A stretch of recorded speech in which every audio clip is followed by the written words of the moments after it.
ভালোবাসা একলিক সত্য, কখনো কুসংস্কারের আধারে, কখনো বা সময়ের আলোয় ঝকঝকে সভ্যতা। এই ভালোবাসা বুলেট গ্রেনেডের থেকেও শক্তিশালী। আবার এই ভালোবাসা হচ্ছে সুইসাইডের ট্যাবলেটের মতো। এই ভালোবেসেছেন, আপনি ভুল করেছেন, ভালোবেসেছেন, আপনি জিতে গেছেন। তো ভালোবাসার ব্যাখ্যাটা আসলে অনেক বেশি। তো ভালোবাসা কখন কার মনের ভিতরে গেড়ে বসে সেটা আসলে বলা যায় না। আপনি প্রশ্ন করেছেন যে মুস্তাক এবং তিশা তাদের একটি যুগল, একজনের বয়স অনেক বেশি, আরেকজনের বয়স অনেক কম। আমার প্রশ্ন হচ্ছে যারাই যে বলছে যে তাদের বয়সের অসম পার্থক্য আছে, এই বিষয় নিয়ে আসলে আমার একটি দ্বিমত আছে। আমার কথা হচ্ছে যে তারা তো বিবাহ করেছে, তারা তো অনৈতিক কোনো সম্পর্ক স্থাপন করে নাই, এখন পর্যন্ত সেটা প্রকাশিত হয় নাই। যেহেতু প্রকাশিত হয় নাই, সেহেতু বিবাহকে যদি আপনি সমর্থন দিয়ে থাকেন, তাহলে এই বিষয়ে কথা বলার কোনো অধিকার আপনার নাই। আমি দেখতে পেরেছি যে তাদেরকে ভুয়া ভুয়া বলে তাদেরকে বইমেলা থেকে বের করে দিয়েছে এবং তাদেরকে অনেক ধরনের কটূক্তিপূর্ণ কমেন্টস করছে বা উস্কানিমূলক কথাবার্তা বলছে।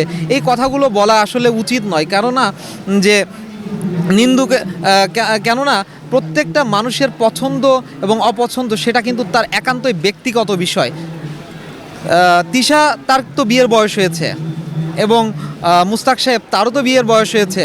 তো তারা দুজনকে পছন্দ করে বিয়ে করেছে, সেটাতে আমার সমস্যা কি বা আপনার কি সমস্যা?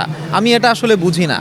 একজন মানুষ এই কাজ করতে পারে এবং তার পছন্দ মতো কাজ করতে পারে।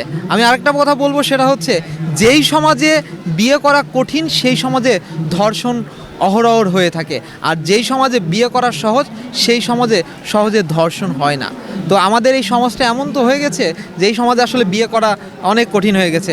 আপনি বিয়ে করবেন, আমি বিয়ে করব, আমার বলবে যে তোমার বউ সুন্দর, তোমার বউ কালো কি ধলো, তোমার বউ লম্বা কি বেটে, তোমার বউ মোটা কি চিকন। এই যে একটা মানে মেয়েকে বা নারীকে বিভিন্নভাবে মানে তুলে ধরা হয় এবং কটূক্তি করা হয় এবং তাকে মেজারমেন্ট করা হয়, এটা আমাদের সমাজে চর্চা হয়ে যাচ্ছে। যতদিন না পর্যন্ত এই চর্চা থেকে আমরা বের হতে না পারবো, ততদিন পর্যন্ত ওই নিন্দুকে যারা আছে, ওই নিন্দুকেরা প্রতিনিয়ত তারা নিন্দা করেই যাবে এবং তারা ভুয়া ভুয়া স্লোগান দিয়েই যাবে। এই যে ভুয়া ভুয়া স্লোগান দিচ্ছে বা কটূক্তি করছে, কারা করছে? খোঁজ নিয়ে দেখবেন তারা হচ্ছে ফ্রি ফায়ার খেলে, পাবজি খেলে, এই ধরনের গেমে আসক্ত বা ভিন্ন নারীতে আসক্ত, এই ধরনের সিচুয়েশন হচ্ছে। তাদের খেয়ে দিয়ে কোনো কাজ নাই, যার কারণে তারা এই ধরনের কটূক্তিমূলক কথাবার্তা বলছে, অন্যের সমালোচনা করছে, এইগুলোই আমরা দেখতে পাচ্ছি। আজকে যদি যুব সমাজ যারা এরকম করছে তারা যদি নিজের ক্যারিয়ার ডেভেলপ করতে পারতো, তাহলে হয়তো আমার মনে হয় এই ধরনের কথাবার্তা বলতো না। কারণ তাদের ভিতরে মিনিমাম একটা সেন্স তৈরি হতো, আমাকে উপার্জন করতে হবে, আমাকে স্টাবলিশড হইতে হবে। এই মনোভাব যার মনের ভিতরে আছে তারা এই ধরনের কথাবার্তা বলবে না। আর তারা এই কথাবার্তা বলে যাদের আসলে খেয়ে দিয়ে কোনো কাজ নাই, তারা এই ধরনের কথাবার্তা বলবে।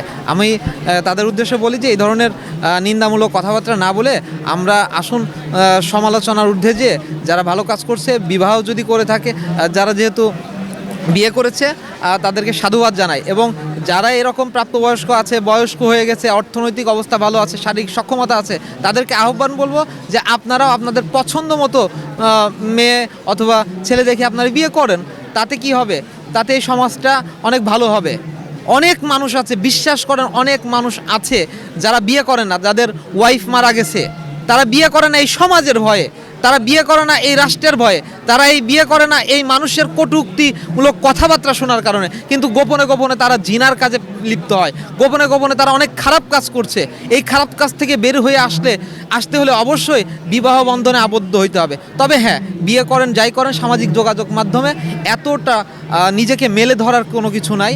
এই বিষয়গুলো আমাদের দেখতে হবে, যেন আমার একটা কর্মকাণ্ড ফেসবুকে ছড়িয়ে পড়ার মাধ্যমে সেটা যেন বিরূপ প্রতিক্রিয়া তৈরি না করতে, এই বিষয়ে আমাদের সচেতন থাকতে হবে। আর সর্বোপরি বলবো যে আপনারা কাজ করতে হবে। আমার কাজ করে, যেমন আমি ছবি আঁকি, আমি কিন্তু একজন চাকরিজীবী, আমার চাকরির পাশাপাশি ছবি আঁকি।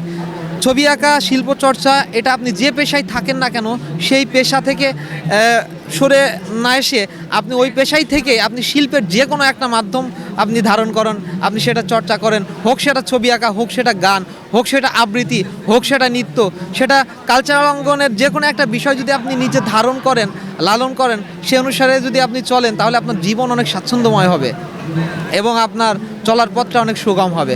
আপনি লাইফে অনেক মানুষের সঙ্গে আপনার পরিচয় হবে, আপনার জীবনটা সুন্দর হবে।